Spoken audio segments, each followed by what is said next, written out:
let's go back to that promo. You caught an absolutely blisteringly good promo on social media, and it felt like a declaration of war, almost. Obviously, you mentioned favorite injury-prone wrestler, which I loved. I thought the entire thing was really, really well done. Has that been the feeling that you've had? The fact that people are just sort of talking about, oh, it's because she's injury prone. Oh, that's, we're not going to do this with her because she's injury prone. And what was the catalyst for you to put this out and use that?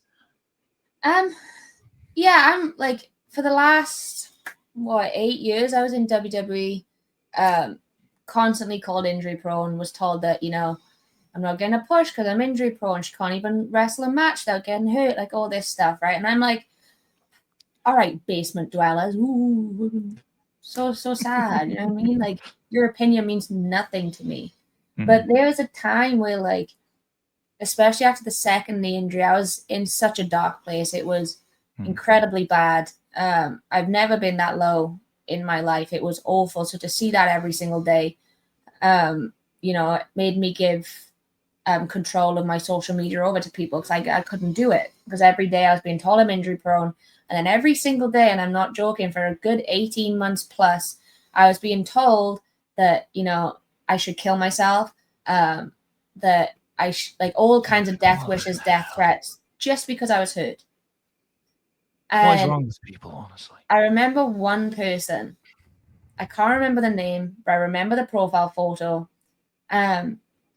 He said on Twitter, it should have been your neck instead of your knees.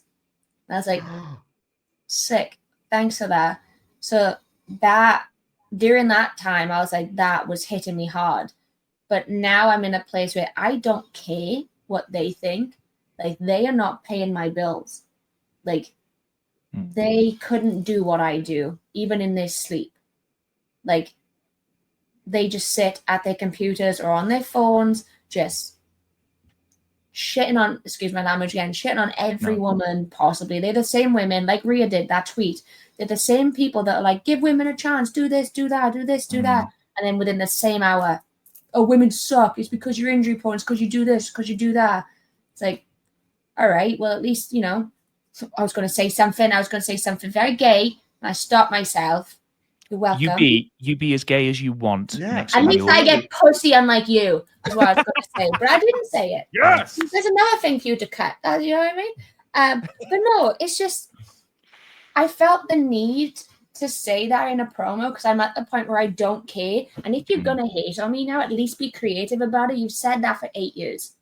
Jokes run dry, and people are like, the joke's clearly not dry because you mentioned it. It's like, no, I'm making fun of you by calling myself injury prone, you idiot.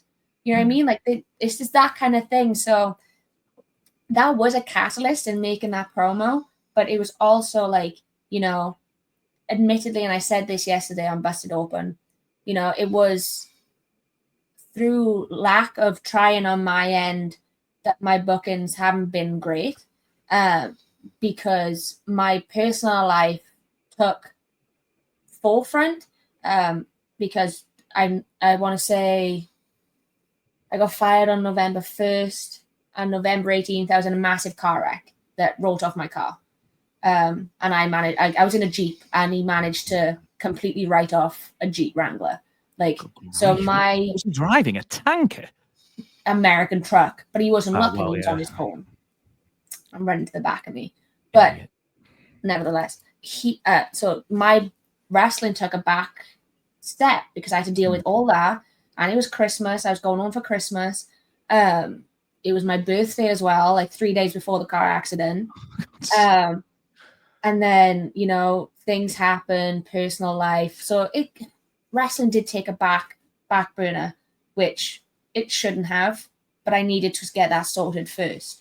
And, obviously dealing with the repercussions of a car accident. I was hurt, but not from wrestling, in marks.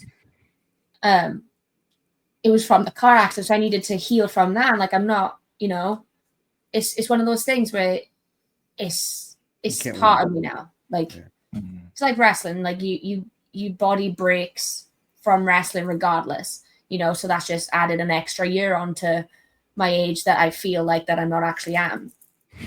So I was dealing with all that, and that is my fault in a sense. But I want to say humble, but also like disappointed by the lack of want for me. Because I don't. This is gonna sound sad, but I don't think highly of myself in a sense of I think I'm an incredible wrestler. I think I'm good. I know there's people better than me, and I'll hold my hands up. There's people far better than me. But I thought I was in a stage where people would be like, "Oh, I'd love to see a wrestler. I'd love to have her on my show."